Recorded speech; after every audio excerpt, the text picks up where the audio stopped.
Yeah, so if you're like me and rely on Black & Decker tools for most of your yard work, then these 3 amp hour 20-volt replacement batteries are going to be a game changer. I use them with my weed whacker and it's amazing how much more runtime I get without constantly swapping out batteries. I was lucky enough to get them for free from the brand in exchange for my honest and unbiased review. So I wanted to try them out for a couple weeks to make sure that they were what they said they were before I gave you my review. So these are 20-volt max and they do have a 3 amp hour capacity, which means double the runtime compared to the standard batteries.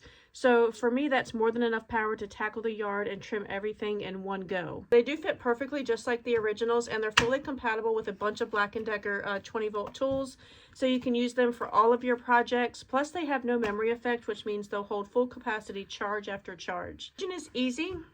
Any Black & Decker 20-volt lithium charger, and this set does come with a charger as well, which is great. So you just plug it into a normal wall outlet and it will light up and tell you that it's being charged. It does have a built-in safety feature like overcharge and short circuit protection, so you can leave it on the charger without any worries. And the best part that these do come with a 1-year warranty and 24/7 customer service, so I know I'm covered if anything comes up. But if you're looking to stay powered for all of your yard work, these are a perfect pick, so be sure to grab them on Amazon today.